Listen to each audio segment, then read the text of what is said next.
이제 출발을 하면서 우리들이 어떤 목표를 가지고 2024년을 열 것인가, 어느 방향을 향해 갈 것인가 굉장히 중요합니다. 저는 두말 하지 않고 우리 가슴 속에 선교의 깃발을 품고 달려가자. 우리 교육위원장님께서, 김근영 장로님께서 아주 기도에 깊은 내용을 담아 주셨는데 제가 전하고자 하는 내용들이 기도 속에 다 나왔어요. 그래서 우리가 올 한 해 달려갈 때에 그리스도의 비전, 그리스도는 온 세상 가운데 하나님의 나라가 임하는 것입니다. 그분의 꿈이 그래요. 주님의 꿈이 온 천하에 다니며 만민에게 복음이 전해지는 거예요. 그러니까 이게 이제 선교죠. 전도와 선교인데 선교로 통칭을 하겠습니다, 오늘은. 그래서 선교적 깃발을 가슴에 품고 달려갈 길을 달려가자. 올 한 해. 할렐루야. 그러기 위해서 제자, 학생 가르치고, 그러기 위해서 예수님 더 깊이 믿고, 그리고 예배드리고 말씀과 기도에 충만하고, 우리 속에 그리스도 예수의 나라가 이루어지고 이 세상에 그리스도의 나라가, 그리스도의 푸른 계절이 임하도록 그 길을 가는데 우리 2024년이 쓰여지게 하자. 할렐루야. 네, 그러면 너무 감사할 것 같습니다. 그래서 그러한 부분의 그 선교가 얼마나 귀중한지에 대해서 제가 세 가지로 얘기를 나누고, 그리고 이제 오늘 본문에 펼쳐지는 내용을 통해서 그걸 입증할 겁니다. 선교가 얼마나 중요한지. 그래서 그게 개인적으로, 교회적으로, 민족적으로 얼마나 중요한지를 입증할 텐데, 그러고 나서 이제 우리가 해야 될 일들을 같이 나누도록 하겠습니다.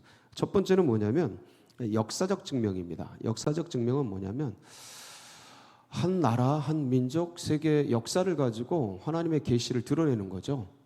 그래서 선교가 얼마나 중요한지, 이스라엘과 대한민국이라는 나라의 역사를 가지고 증거를 할 수가 있습니다. 이스라엘은 하나님의 말씀을 받은 나라죠. 근데 이들이 사고가 이방인에게는 복음을 전하지 않는 선민 사상에 취해 있었습니다. 그러니까 이스라엘의 나음이 뭐냐?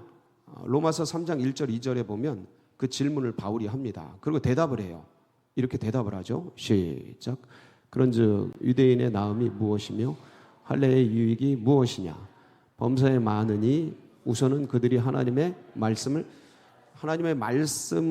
맡았어요. 얼마나 잘 맡았는지 몰라요. 이 말씀을 다음 세대들에게 이마에 새기고 손등에 새기고 잘 전달했어요. 근데 이웃 나라에, 이방인에게는 전하지 않았어요. 자민족 우선주의, 유대인 우선주의. 유대인은 하나님의 자녀들이고 이방인은 개와 돼지로 여기는 이 선민 사상에 사로잡혀서 말씀을 전하지 않았어요. 말씀을 맡았는데 말씀을 전하지 않았어요. 주님의 뜻은 말씀을 맡아서 네가 하나님의 자녀가 되고 옆에 있는 사람들도 뭐를 삼아라? 하나님의 자녀 삼아라 라는 건데, 말씀을 맡고 말씀을 누리기만 했어요. 그러니까 하나님께서 축복은 주셨어요. 이스라엘에 축복은 주셨어요. 근데 버리셨어요. 그거로 끝이었어요. 축복은 주셨어요. 근데 하나님의 역사를 이어가는데 이 나라는 지금 버려져 있어요. 대한민국을 136년 전, 137년이 됐네요. 이제 137년 전에 선교사를 보내서 대한민국에 복음을 주셨어요. 이 나라 민족은 복음을 받자마자 해외에 전하기 시작했어요. 이방인들에게 전하기 시작했어요. 이 말씀이 너무 귀해서 전하기 시작합니다. 그래서 지금 세계 선교를 그 도표를 보면 어느 나라가 제일 세계 선교를 많이 했느냐? 어느 나라입니까? 미국이죠. 그런데 인구 대비로는 어느 나라가 최고입니까? 대한민국입니다. 미국은 3억 명이 넘어요. 근데 우리나라는 5천만 밖에 안 되잖아요. 우리나라가 엄청나게 인구 대비로 세계 최고입니다. 그러니까 복음을 받자마자, 우리 성결교단도 증생성결 신유재림의 이 전도 표제를 가지고 복음을 받자마자 온 세계로 복음을 전했습니다. 그러니까 하나님께서 얼마나 기뻐하시는지 몰라요. 그래서 이스라엘도 축복해 주셨지만 말씀을 맡은 걸 잘했기 때문에. 근데 하나님께서 대한민국에 더 큰 축복을 주셨어요. 엄청난 축복을 주셨어요. 짧은 100년 동안에 복음 받고 세계에서 가장 가난한 나라가 세계 최고의 반열에 들어가고 있어요. 이거는 뭐 세계가 다 증명하는 일이라 엄청난 일이죠. 왜? 선교의 사명을 잘 감당하고 이스라엘은 이 선교 사명을 잘 감당하지 못했기 때문에. 두 번째로는 지리적으로 하나님의 계시가 드러나는 게 있어요. 그 지리적인 이걸 통해서 이스라엘의 나라를 통해서도 이제 증거가 되는데, 지리적 여건을 통해서 이스라엘 내부에 들어가면 호수가 2개 나옵니다. 바다라고도 하고 호수라고도 하는데 호수가 2개 나와요. 뭐와 뭐죠? 북쪽에 갈릴리와 남쪽에 사해입니다. 예, 갈릴리 바다, 갈릴리 호수 같은 말이죠. 남쪽에 사해예요. 근데 저 북쪽에 있는 건 헐몬산에 있는 이슬들이 쌓여서 저 갈릴리로 모입니다. 갈릴리로 모여가지고 그 모인 물들을 밑으로 흘려보내요. 그래서 저 이스라엘이 살아가는데 저게 생명줄이 돼요. 젖줄이 됩니다. 우리 한강보다 더해요. 우리나라는 물이 많잖아요. 그래도 저긴 저거밖에 없어요. 딱. 그러니까 젖줄이야 저게. 저 사막에 저 헐몬설에서 만년설에서 녹는 물이 갈릴리에 모여가지고 그걸 딱 요단강으로 흘려보내. 저거 먹고 사는 거예요. 흘려보내니까 저 갈릴리에 얼마나 아름다운 생명체들이 자라나는지 갈릴리를 보면 이렇습니다. 얼마나 예쁜 모습인지. 이게 갈릴리예요. 기가 막히죠. 예뻐요. 여기 다양한 생물들이 살아요. 물고기도 많고 아주 어족도 풍부하고, 어부들이 뭐 갈릴리 어부들, 우리 사도들이 대부분 다 갈릴리 어부 출신이잖아요. 그 정도로 이곳에 많은 사람들이 모여서 저 자원을 먹고 살아요. 정말 사람들을 유익하게 하는 그런 호수죠. 자, 근데 사해는 어떠냐면 흘려보내질 않아요. 그래서 이름이 뭐예요? 죽을 사자, 죽음의 바다예요. 사해.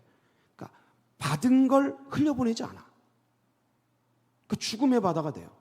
저긴 쓸게, 물론 이제 뭐 지금이야 이제 뭐 발달돼서 그렇지만 이게 성경에 보면 쓸게 소금밖에 없어요. 저기 민물이 들어왔는데 다 소금 바다가 돼버린 거예요. 흘려보내질 않으니까 저게 태양에, 중동에 이글대는 태양에 다 증발하면서 남는 게 소금밖에 없어요. 짠바다가 됐어요. 받았는데 흘려보내지 않으면 이렇게 되는 거예요. 이게 지리적 증명이에요. 그리고 오늘 이제 성경적 증명이에요. 오늘 우리가 읽은 말씀이 안디옥 교회에 대한 말씀이에요. 교사가 있고 선지자가 있고 정말 아름다운 교회죠. 근데 여러분, 예루살렘 교회가 클까요? 안디옥 교회가 클까요? 세계에서 가장 큰 교회가, 물론 이제 우리 뭐 여의도 순복음교회다 그런 얘기도 있어요. 오늘날 전혀 그렇지 않아요. 세계에서 가장 큰 교회는 어디냐면 안디옥 교회예요. 안디옥 교회. 여러분, 이 안디옥 교회에 대해서 많이 들어보지 못하셨을 수도 있는데, 근데 이 안디옥 교회에 누가 있게 되냐면 바나바와 바울, 이제 오늘 말씀을 통해서 성령의 말씀이 바나바와 바울을 따로 세워서 이제 선교사로 파송을 해요. 그래서 이 바나바와 바울이 1차 선교를 같이 나가고, 바울이 또 신라를 데리고 2차 선교를 하고 3차 선교를 해서 유럽 복음화를 이뤄버려요. 어디에서 파송해요? 안디옥 교회에서 파송해요. 그러니까 그 모든 선교를 이루는 곳이 어디예요? 안디옥 교회예요. 하나님께서 세계 최대의 교회가 되게 하셔요. 역사의 전무후무한, 지금까지도. 여의도 순복음교회가 제일 큰 게 아니에요. 성경을 조사해 보면 안디옥 교회가 가장 커요. 무슨 말이에요, 목사님? 예루살렘 교회가 얼마나 큰데요? 네, 제가 그래서 선교를 한 교회와 선교를 하지 않은 교회의 차이를 이제 이 교회를 통해서 말씀, 성경을 통해서 이제 말씀을 좀 드리도록 하겠습니다. 예루살렘 교회가 엄청나죠. 예수님께서 12 제자를 키우시고 그리고 그들에게 말씀을 분부하시고 그렇게 했던 교회이기 때문에, 사도들이 있었던 교회이기 때문에 가장 이제 첫 출발을 한 교회는 맞습니다. 시조가 되죠. 근데 그래서 예루살렘을 떠나지 말고 내가 너희에게 분부한 아버지께서 보내려고 약속하신 성령을 받을 때까지 예루살렘에 머물러라. 주님이 승천하시면서 예루살렘 교회에 이 말씀을 남기시죠. 제자들이 120문도가 주님의 말씀을 붙들고 마가의 다락방, 이거보다 작아요. 여기보다 작습니다. 훨씬 작습니다. 이 마가의 다락방에 120명이 모여서 열심히 기도할 때 성령을 받습니다. 이게 오순절 다락방에 임한 성령의 역사죠. 오순절파라고 합니다. 그래서 우리 성결교단을 성령을 중심으로 믿는 종파를 오순절파라 그래요. 오순절 이 마가의 다락방에 임한 성령을 믿는 그런 교단, 교파를 오순절파라 그럽니다. 저희가 오순절파입니다. 성결교단이. 그래서 성령이 임해서 거기서 이 성도들이 120문도가 미쳐가지고 성령에 미쳐서, 좋은 미침입니다. 사람은 한번 미쳐야 합니다. 예수에 미치시길 바랍니다. 성령에 사로잡히길 바랍니다. 그러면서 이분들이 이제 복음을 전파하기 시작합니다. 그래서 베드로가 일어나서 말씀을 전할 때 한 번에 몇 명이 전도가 돼요? 사도행전 2장 41절에 보면 기록이 나와 있어요. 한번 보시겠습니다. 사도행전 2장 41절 시작. 그 말을 받은 사람들은 세례를 받으며 이날에 신도의 수가, 대박이죠. 베드로가 설교를 했어요. 그냥 근데 3,000명이 돌아온 거예요. 이분들 만만한 사람들이 아니에요. 누구예요? 유대인들이에요. 유대인들이 얼마나 지독한 사람들은, 이슬람보다 더 센 사람이 유대인들이에요. 근데 이들이 말씀 한 번에 3,000명이 돌아온 거예요. 이들이 돌아온다는 건 뭐냐면 개종했다라는 거예요. 네. 신앙을 바꿨다는 거예요. 모세 신앙에서 예수 신앙으로 바꿨다는 걸 의미합니다. 이거 대단한 역사입니다. 그래서 이 예루살렘 교회가 기하급수적으로 폭발합니다. 엄청나게 폭발합니다. 그러고 나서 또 이따가 4장 4절을 보면 또 베드로가 주의 말씀을 전파합니다. 그랬더니 시작. 말씀을 들은 사람 중에 믿는 자가 많으니 남자의 수가 약 5천이나, 몇 명이요? 이때 또 5천이에요. 누구만? 남자만. 여자는요? 아이들은요? 안 쉬어요 이때. 전통이에요 이게. 그러니까 합치면 10,000명도 넘어요. 엄청난 숫자예요. 그러니까 한 번에 3천, 5천, 그러니까 예루살렘에 있는 사람들이 대부분 아마 믿지 않았을까 그렇게 추산을 합니다. 막 주님께 돌아오는 거예요. 그러고 나서 이제 이들이 더 조직적으로 주님의 말씀을 막 그 유대인들에게 전하는데, 나중에는 어떤 일이 일어나냐면 사도행전 6장 7절에는 이렇게 됩니다. 시작. 하나님의 말씀이 점점 왕성하여 예루살렘에 있는 제자의 수가 더 심히 많아지고 허다한 제사장의 무리도 이 도에 복종한. 제자의 수가 더 많아지는데 어떻게 많아져요? 심히. 주여 우리 교회에 이런 은혜가 있게 하옵소서. 욕심은 아닙니다. 자연스럽게 주님을 기뻐하고 섬기고 그러다 보면 주님께서 이 일을 역사해 주실 줄 믿습니다. 반드시 그렇게 됩니다. 그래서 심히 많아지고 제사장의 무리도 이 도에 복종하니라. 그러니까 제사장은 유대교의 핵심 리더들이잖아요. 그 핵심 리더들이 예수교로, 기독교로 돌아오는 거예요. 기가 막힌 거죠. 기적 같은 은혜입니다. 저 랍비들이 주님께 돌아온다. 기적이죠. 그런데 이런 일이 있을 정도로 예루살렘 교회가 짧은 시간에 폭발적으로 성장합니다. 근데 어떻게 됐을까요?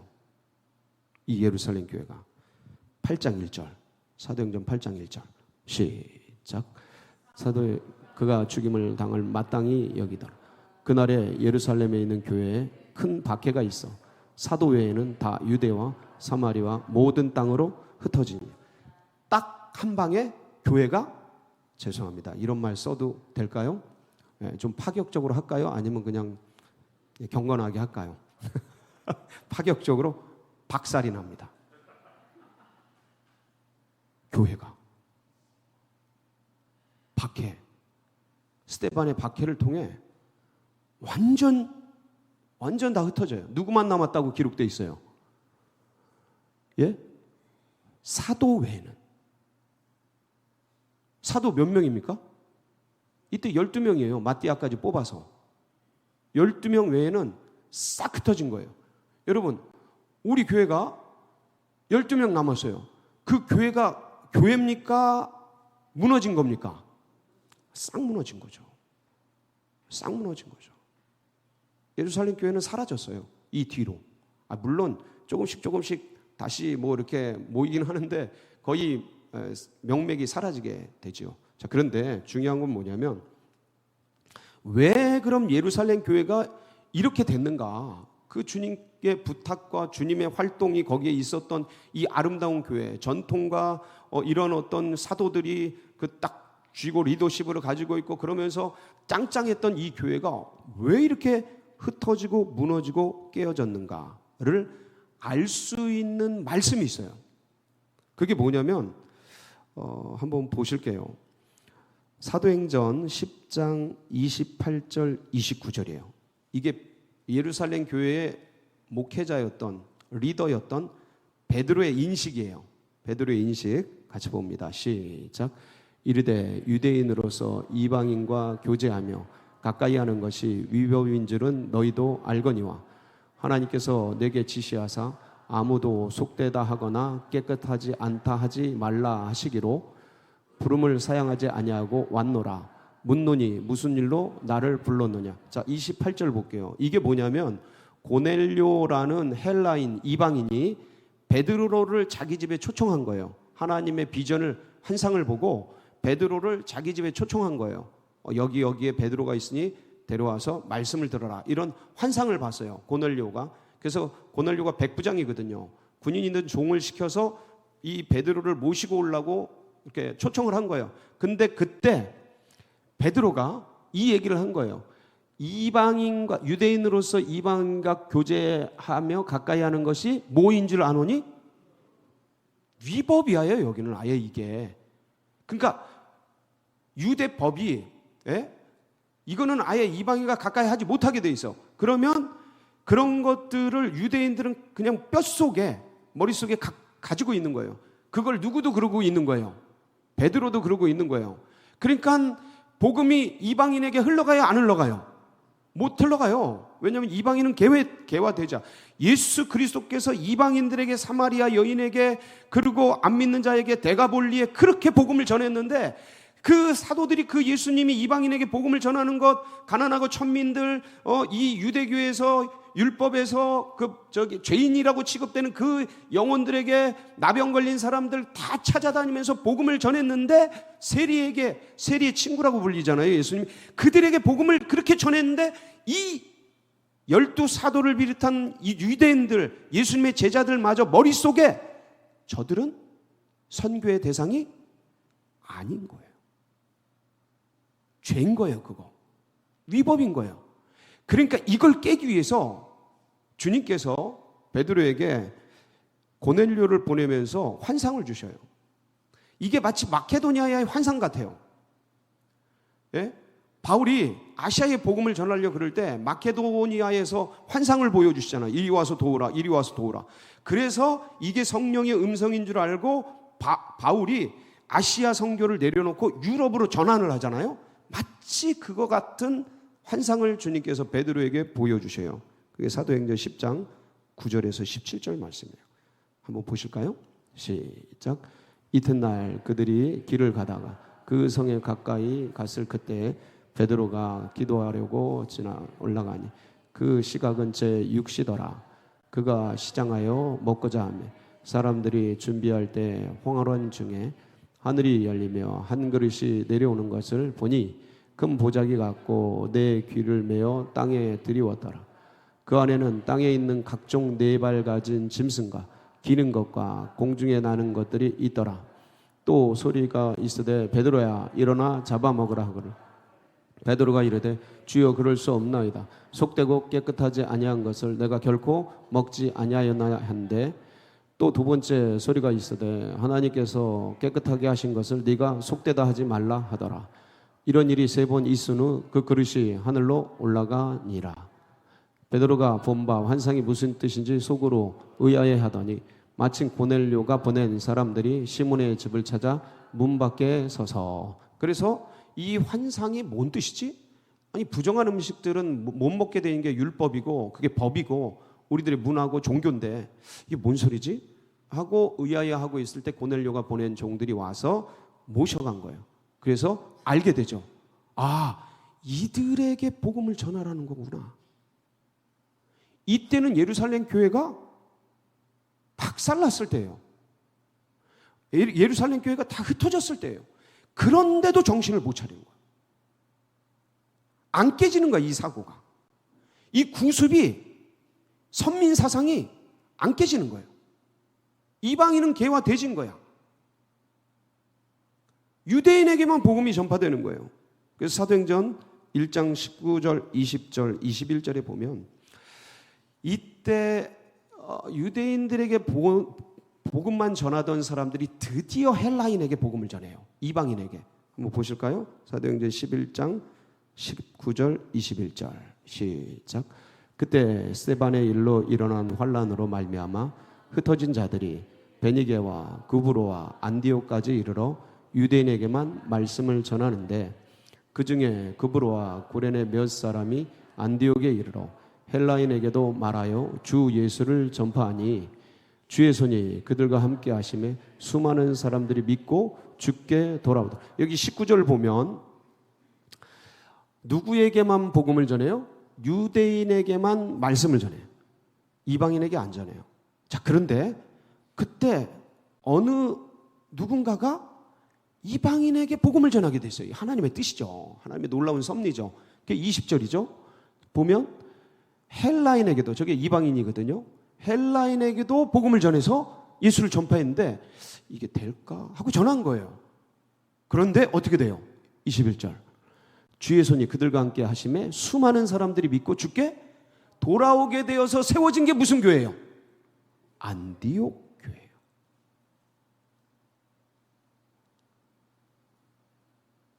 안디옥 교회는 철저한 방향이 뭐냐? 교회의 방향이 뭐냐? 선교. 그러니까 하나님께서 예루살렘 교회는 그 사고 속에서 베드로도 이렇게 해서 하나님이 직접 환상 보여주고 말씀하시고 그렇게 해서 열리는데 이 예루살렘 교회는 그게 안 변하는 거예요. 의식이. 그러니까 딱 말씀을 쓰시고 사라진 거예요. 안디옥 교회는 하나님의 말씀 받자마자 성령의 음성을 따라서 바울과 바나바 세워서 뭐를 합니까? 세계 선교, 복음 전도. 사랑하는 성도 여러분, 진짜 성장하고 싶으세요? 진짜 예수 그리스도 믿고 싶으세요? 전하세요. 저희 교사 선생님들이 귀한 게 교사가 되면 애들을 가르치기 위해서 무조건 배워야 합니다. 먼저 알아야 전하니까, 알리니까. 그러니까 이 자리가 너무 좋은 자리예요. 귀한 자리예요. 그러니까 일단 배우게 돼. 일단 더 믿어. 가르치기 위해서 일단 더 시간을 보내. 이게 헌신이죠. 너무 귀하셔요. 너무 아름다우셔요. 근데 그게 나를, 주님을 더 믿게, 의지하게, 붙들게 만드는 너무 귀한 자리가 돼요. 그러니까 서로가 윈윈이죠. 배우고 익히고 나는. 그리고 아이들은 듣고 배우고. 너무 아름다운 거예요. 그러니까 진짜 예수 그리스도를 믿고 내가 진짜 성장하기를 원하는가? 제가 역사적 증명, 지리적 증명, 성경적 증명을 해드렸어요. 2024년을 어떻게 살아가야 하나? 저는 말씀대로 예수 그리스도 그를 믿고 알고라 그래. 알고 알리자. 믿고 전하자. 아멘? 네, 그래서 이 말씀대로 살아가는 여러분이 되기를 바라면서 아마 여러분들이 들어오시면서 이거 다 받으셨을 거예요.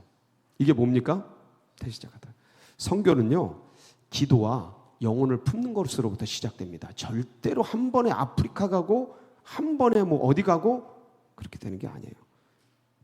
기도를 심고 우리 교회에 14나라에 16가정이 이젠 다음 주에 파라과이까지 이옥 김용구 선교사, 이재현 선교사를 다음 주에 파송을 하거든요. 이번 주 말고 다음 주일에. 그러니까 그 파라과이까지 이제 복음 선교사들을 파송하는데 그들을 위해 기도하고, 그리고 저희 교회가 하나님이 복 주시는 이유가 있어요. 원로 목사님으로부터 시작해서 지금까지 그 전부터 시작해서 이 선교에 대해서, 전도에 대해서 거의 목숨을 걸고 하셔요. 복음을 전하기 위해서. 참 너무 아름다운 전통이에요. 그 DTS가 있잖아요. 이번에도 42기가 태국, 미얀마, 캄보디아 이 3개국에 다음 주에 나가요. 이번 주일날 그 파송 영상을 보고 다음 주에 나가는데, 주일부터 나가는데, 그러니까 이 끊임없이 복음을 전하는 거야. 그리고 전도팀이 얼마나 많아요. 월, 화, 수, 목, 금, 토, 일 쫙 있어요. 전도팀들이. 그러니까 늘 복음을 전하고 하나님께 복 주셔요. 은혜 주셔요. 그러면서 제자 양육하고, 선생님들이 너무 귀하잖아요. 다음 세대 세우고. 그래서 근데 일단은 그것들이 교회에서 이루어지는데, 내가 하나님의 이 선교 감당하기 위해서 제일 먼저 할 일은 기도와 한 영혼을 품는 거예요. 그래서 한 영혼을 품는 게 바로 이겁니다. 대신자 카드. 여러분 아마 이전에도 해보셨을 거고 다 아실 건데, 근데 이게 그냥 마음으로 생각으로만 하는 거하고 직접 써서 진짜 기도하고 진짜 관심 갖는 거는 완전히 달라요. 상상 임신과 진짜 임신은 완전히 달라요. 진짜 임신은 인간이 변해요. 아이를 중심으로, 선교를 중심으로 내 인생이 바뀌어버려. 그래서 올 한 해 대신자 카드 작성하시고 주일날도 할 건데, 여러분께서 정말 주님이 기뻐하시고 주님이 원하시는 선교의 비전, 전도의 비전 품고 한 해 달려가는 복된 한 해 되시길 축복합니다. 같이 기도하시겠습니다. 합심해서 기도하실 때, 하나님, 우리가 구원받고 예수님을 알고, 그리고 우리에게 기대하시는 가장 유일한 것, 그것은 내가 알고 내가 믿고 내가 누리고 있는 이 영생의 복음 예수 그리스도를 나누고 전하는 것, 주님이 우리에게 원하시는 것, 전도하고 선교하는 것, 이거 잊지 않게 하시고 눈 가리고 아웅하지 않게 하시고, 우리의 의식을 나에게만 집중하는 것이 아니고 정말 주님이 원하시는 곳에 주님의 시선에 집중할 수 있도록 올 한 해 기름 부어주시고, 우리의 성격과 마음과 생각과 의식을 완전히 주님께 맞춰서 그 길을 달려갈 수 있는 우리가 모두 될 수 있도록, 우리 간절한 소망을 가지고 우리 주여 한번 부르짖고 기도하며 나갑니다. 부르짖습니다. 주여